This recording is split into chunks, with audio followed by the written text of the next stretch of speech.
My father actually never spoke to me in Japanese. It was really strange when I even heard him speak Japanese.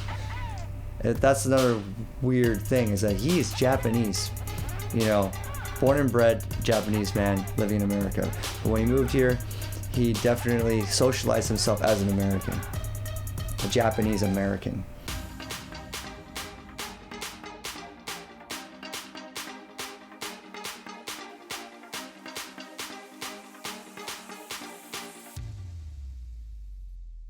I look at what makes me happy first, and family is definitely really important.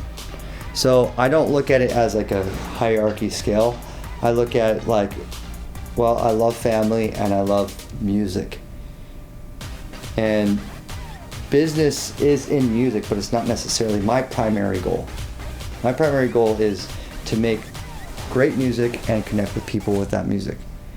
And if that becomes a business, which it has, then that's great. But that's not really the goal there. 2 fights that I got when I was a kid they're both racially motivated, and I'm not one to like really keep things inside.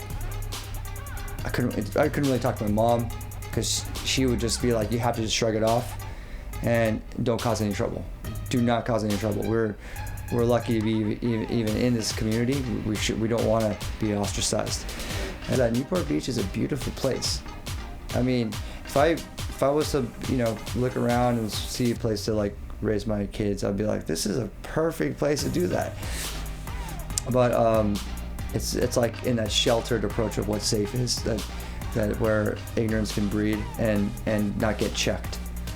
So in a way, I'm happy that I grew up in this more conservative, you know, white upper class, you know, society that really bred this ignorance towards other ethnicities, where I was able to find my voice. I had to be able to survive and find my voice in an area where I was lost. I mean, Bruce Lee was a huge childhood hero running through, like a childhood theme hero running through my adolescence, just because Bruce Lee, he was loved by all communities. You know, like there's plenty of Asian people that are in pop culture that are just loved by the Asian community.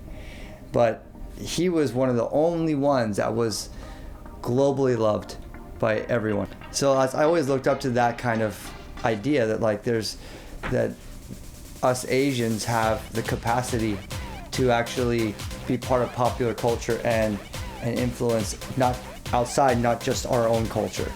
So my father actually never spoke to me in Japanese. It was really strange when I even heard him speak Japanese.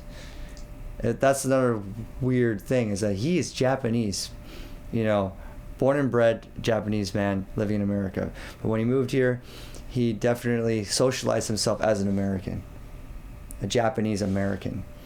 So he never talked to me in Japanese. He's never a person to give me a handout or give me money to like find my dream. That's definitely not his approach.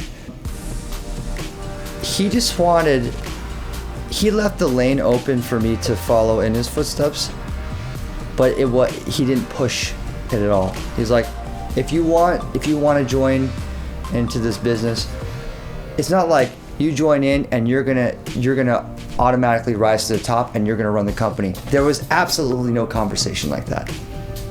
I never once had a conversation like, all right, you're my son, I'm gonna train you to be the next era of Benihana. There was never a conversation in that regard. It was, the conversation at the end of the day was, whoever is the most capable to run this company so it sustains itself and it grows as a business is the people that should run it. And if it's not my son, then it's not my son. That also taught me to be a bit more pragmatic and honest with myself, you know, and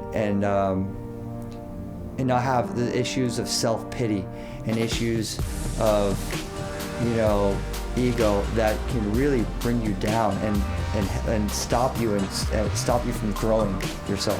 Really, I felt that way. I had closure with him before he passed away, and I was lucky to be able to show him that I finally did it. I've paid off all my debts. I'm not having to stay at your couch anymore. I can pay for my own flights. I have, like, I'm like creating a nest egg. I'm, you know, on my way to be able to get out of this shitty apartment I'm in and buy a house, and without a single handout from him.